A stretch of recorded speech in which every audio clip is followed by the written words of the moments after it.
আত্মগ্লানি বা অপরাধবোধ যখন খুব নিয়ন্ত্রিত বা স্বল্প মাত্রায় থাকে, তা আমাদের জীবনের আত্মশুদ্ধির যাত্রাতে আমাদেরকে সহায়তা করে। জীবনটাতে আমাদের মরাল ইথিক্যাল স্ট্রাকচারগুলোকে মেনটেন করতে সহায়তা করে, আমাদের ডেভেলপমেন্টে কখনো কখনো বেশ গুরুত্বপূর্ণ ভূমিকা পালন করে।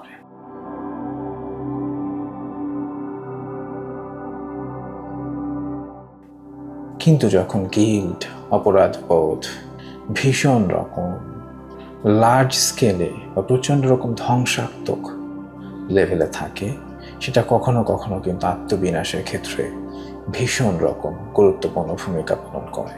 ভীষণ রকম প্রচণ্ড রকম গিল্ট বা অপরাধবোধ কোনো কোনো জীবনটা কিন্তু প্রচণ্ড রকম বিপর্যস্ত করে।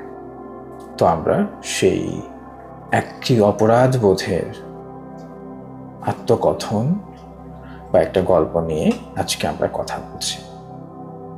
কোন একটা জীবন প্রচণ্ড প্রোডাক্টিভ একজন মানুষ, ইয়াং, উদ্দীপ্ত, সাবলীল একজন মানুষ, জীবনে প্রচণ্ড রকম সফল ছিলেন, কিন্তু তার ছোট বা অতীত জীবনের বেশ কিছু নেতিবাচক কাজ, যার ফলে তার প্রচণ্ড রকম গিল্ট হয়েছে। পরবর্তী জীবনে আরও কয়েকটা নেতিবাচক কাজ এত চরম লেভেলের তাকে এটা আত্মগ্লানি, অপরাধ বোধে কন্টিনিউয়াসলি ভোগাচ্ছিল যে তার সমস্ত বর্তমান জীবনটা থেকে সে বিপর্যস্ত হয়ে পড়েছে, তাই স্খলন হয়েছে, ভেতর থেকে ভেঙে পড়েছে, তার সম্পূর্ণ আত্মবিশ্বাসের পিরামিডটা চূর্ণ বিচূর্ণ হয়ে গেছে এবং সে চরম একটা ব্যর্থতা, গ্লানি, অপরাধ বোধের প্রচণ্ড রকম নির্মমতায় পিষ্ট হচ্ছে প্রতিনিয়ত।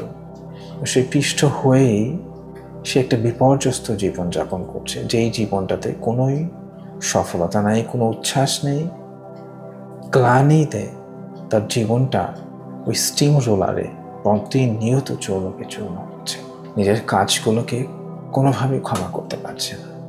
একটা লম্বা সময়ের একটা সিভিয়ার ডিপ্রেশন তার জীবনটাকে আষ্টপৃষ্টে বেঁধে ফেলেছে, একটা শিকল দিয়ে বিপর্যস্ত করে ফেলেছে তার ফাংশনাল লাইফটাকে।